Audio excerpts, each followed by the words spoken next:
Scotty, I think we're live. All right. I think we're going to do one of those like, hello, can you hear us, world? Give us a thumbs up if you can hear us. Yes, give us a thumbs up in the chat if you can hear us. We'll officially get going in just a minute. We'll explain where we are, what we're doing, but I would love to know that you out there in the real world can hear us and can hear us well. I'd love to know that you can hear us well. Not just hear us, but hear us well. Yes. Okay, I think they can hear us. Oh, Scotty's playing it back.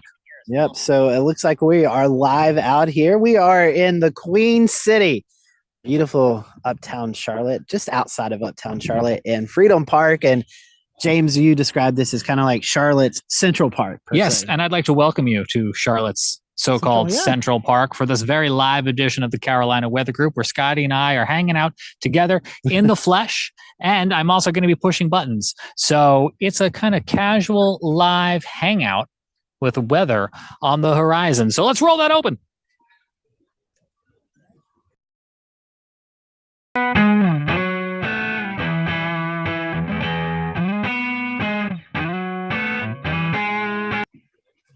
It's the Carolina Weather Group, live from Charlotte. I'm James. I'm Scotty, and welcome into an outdoor edition of the Carolina Weather Group. And we are in the beautiful Freedom Park. Yes. Uptown Charlotte. We are just south of Uptown. We can see the skyline directly off behind us. Yeah, the Bank of America building. Of course, there's Bank of America Stadium, but the big focus this weekend. We're going to be dealing with bugs. The bugs. The big focus this weekend is bugs. No, the big focus this weekend will be at the Speedway. Yeah. We have NASCAR back in Charlotte. They were in North Wilkesboro last week, and we're going to talk about that experience. But this week they are at the Coca-Cola 600.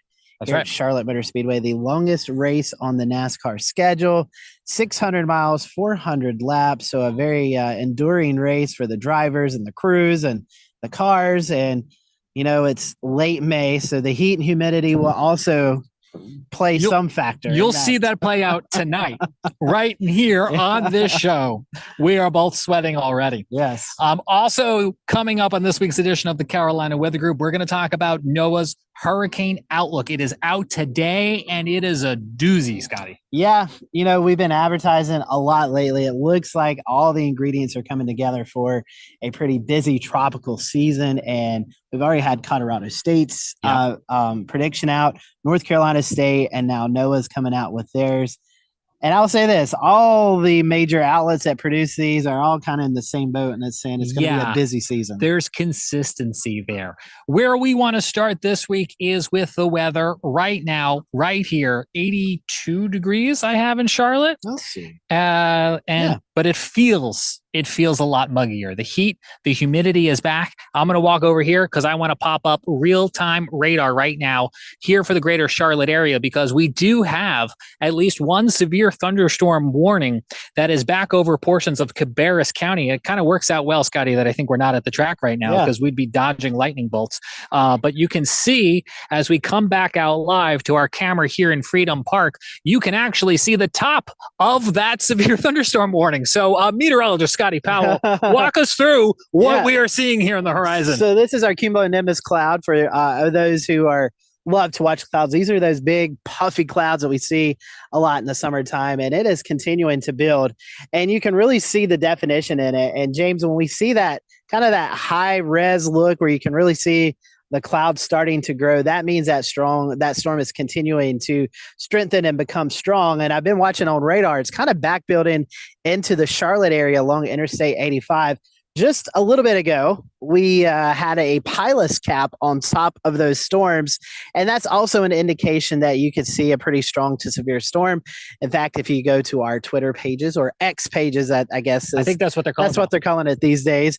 You can see that picture, and it was a pretty pronounced palace cloud there. So, but you can see right now we are out of the danger, and we've not heard thunder, we've not seen lightning, so we are not in any danger. But if you are in the Cabarrus County area, northeastern Mecklenburg County into Rowan County, you hear that thunder, you want to head indoors. It's pretty here, but it would be a more serious situation if you are there, which is a little bit of what we will be dodging all weekend long. Scotty and I are going to slide back on over here as we want to make sure we remain in our lighting as we look ahead to our duck friends. Our duck friends? This is do you want to go interview? I told we've Scotty been that he talking. interviewed a duck. I'd give him $5. Yeah, so do you want to see that now or later in the show? We can talk to them right now. They've been wanting to get on camera. So how are you guys feeling about the weather? I don't know what that means, but it sounds like they like it. So they're quacking away. But it is a spring season with the ducks all out and about, but a beautiful afternoon and evening here. I don't know that actually constitutes the $5 bet, though. You did not get that duck to actually sit down for the interview. This one right here is kind of late. He's very chill. He's very chill. Again, we're at Freedom Park here for this live edition of the Carolina Weather Group because Scotty is in town from Myrtle Beach for the big NASCAR race weekend coming up in Charlotte. But let's talk about the NOAA hurricane outlook that came out today. Above average hurricane season is extremely likely. Actually, they put the probability at 85%.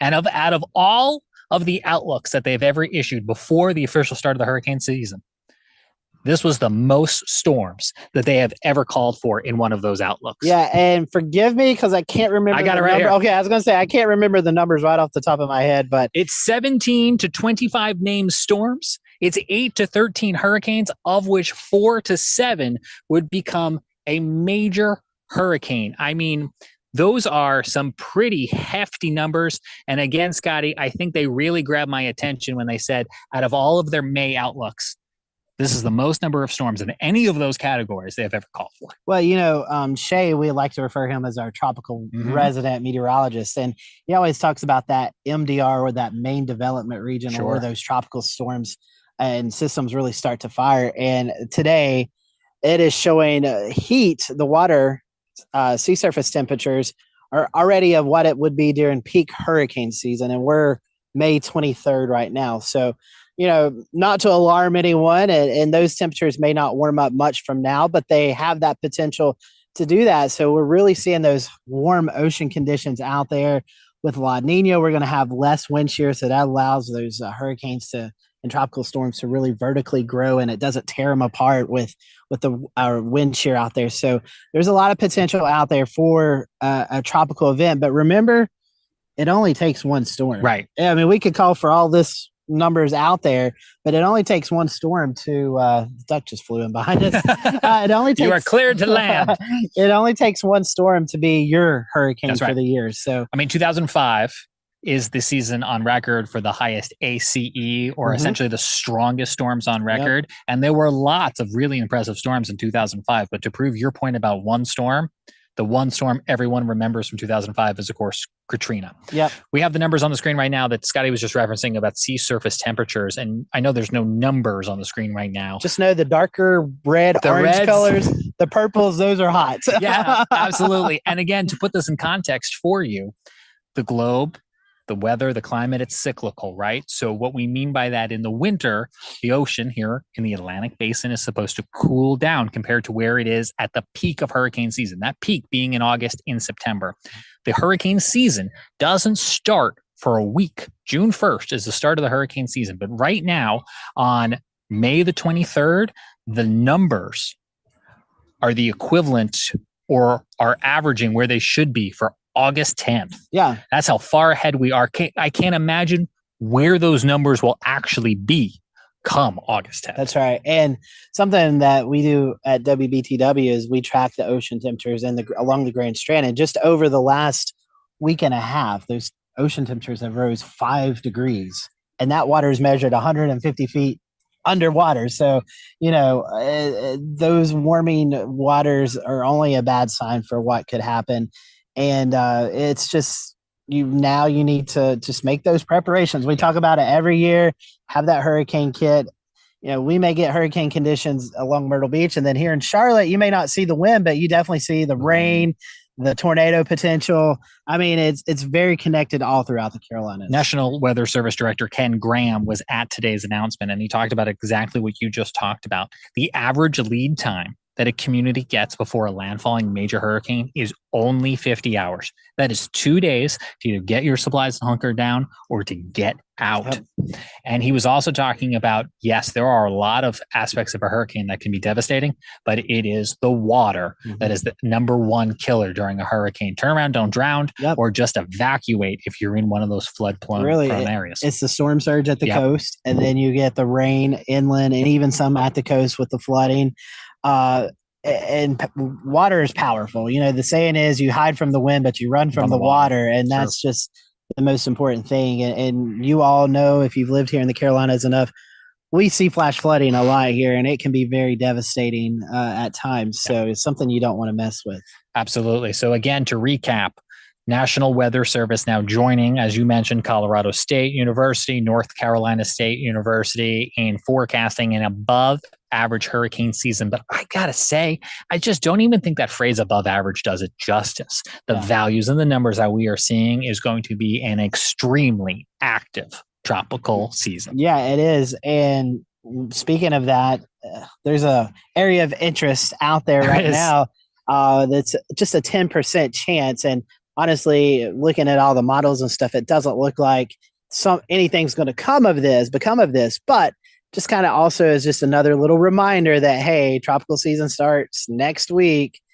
We need to start getting into that mindset and that idea of that we could start to see more and more of these develop as we go throughout the summertime into the early fall time. And, you know, it's something that we need to take place. You know, thankfully along the Carolinas coast over the last few years, there's not been significant direct impacts. So we've had some tropical storms and low-end Category 1 hurricanes, but we've not seen those major hurricanes that's hit like Florida, Alabama, Mississippi, Louisiana. Right. You think back to Florence, you think back to Matthew. We had a close call with Idalia, but it really kind of skirted the coast. And for the most part, there weren't a lot of impacts. Not to say that there weren't any if you're along the coast. There certainly were. And we had Dan Whitaker down there in Charleston. But again, to your point, we've dodged a lot of bullets. Yeah, and you can only dodge so many, unfortunately. I mean, that's so just, you know, probabilities are only that, probabilities. Eventually, you're going to, unfortunately, roll a snake eyes or something along those lines. Yeah, so now is certainly the time to prepare. Hurricane season, believe it or not, is here.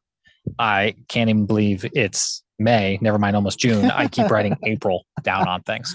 Let me walk back over here. I know I keep walking off our screen for those of you watching with us on YouTube and Facebook, but we are streaming live from Freedom Park here in Charlotte. And so my controls are just off the screen, but it's kind of a casual live show. Looking at our live chat here, we got Shelly watching on YouTube. Hello to you. If you'd like to drop a comment, we're going to keep an eye on those as well, too. This guy right here. Still watching the storm over here. Why don't we... besides the ducks, that storm back over Cabarrus County that you can see is one of the most interesting things right now that we've got going on here. We can pop I closed out radar. Let's see if I can get radar back up here for you as we continue to stream from Freedom Park here in Charlotte. You can see we do still have that severe thunderstorm warning now back over that 85 corridor to the north and east of Charlotte.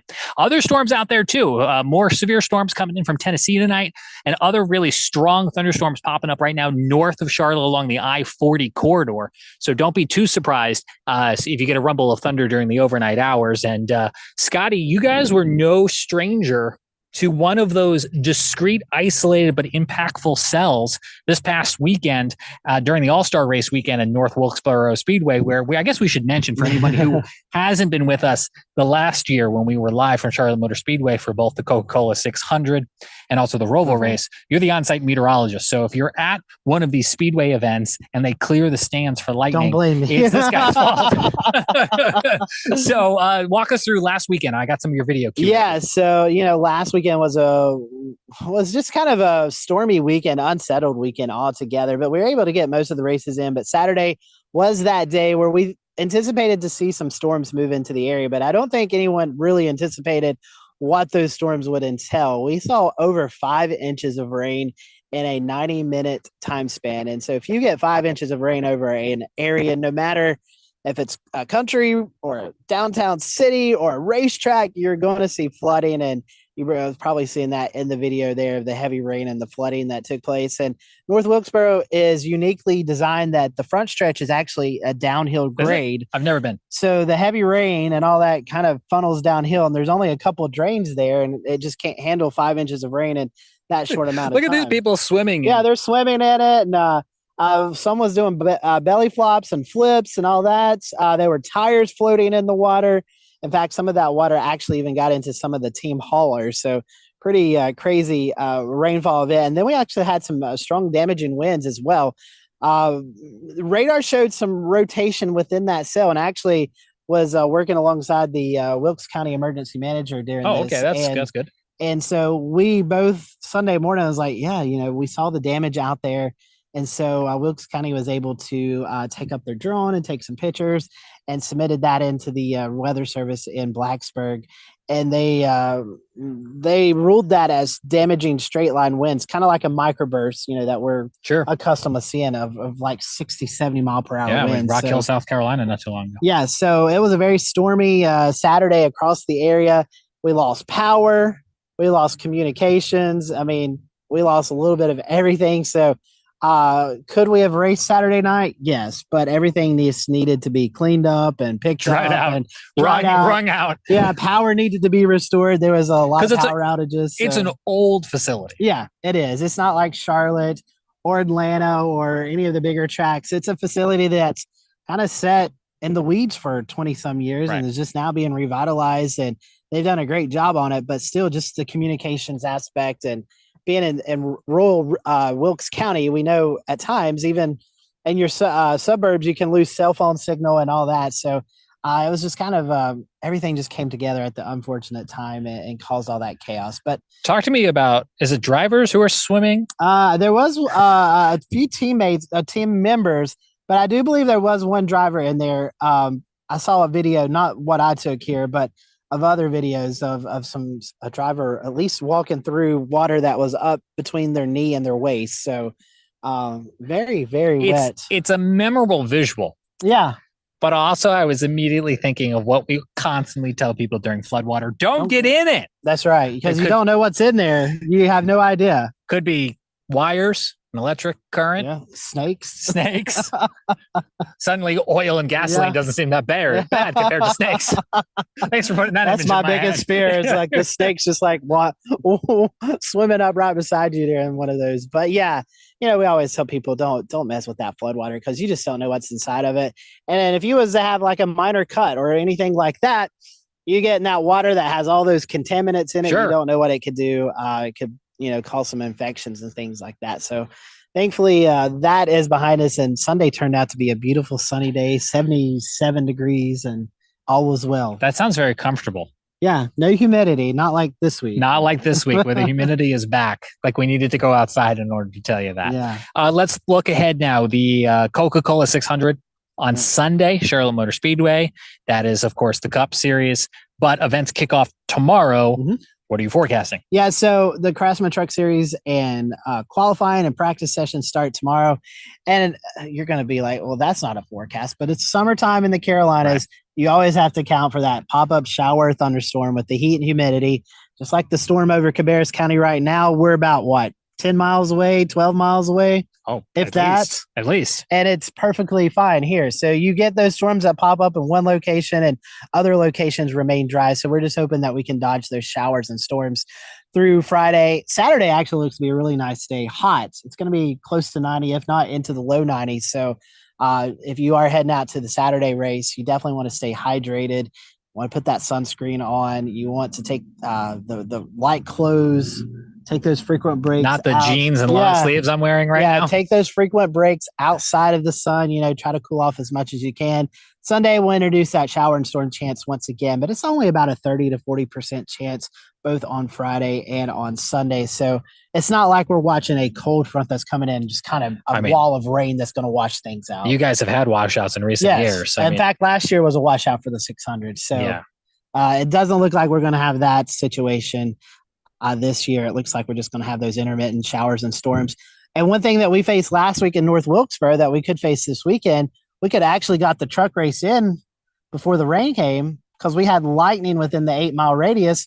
It was clear at the track, but right around that 7 to 8 mile slot, that mile slot, you had lightning, so you have to delay every 30 minutes. And if there's a lightning strike, that clock starts over. I feel like this is always such a controversial thing to remind people of, but there's no such thing as heat lightning. No. When you see lightning out in the sky, there is actual lightning occurring. It may be too far away for you to hear, but to Scotty's point as well, too, you don't have to be in the rain in order to be in the range for a lightning strike. And people get frustrated at times. Well, it's sunny. Why aren't we racing? Well, you get a storm that pops up really large in the sky, 30, 40,000 feet. It can cast lightning well outside of that core of the storm.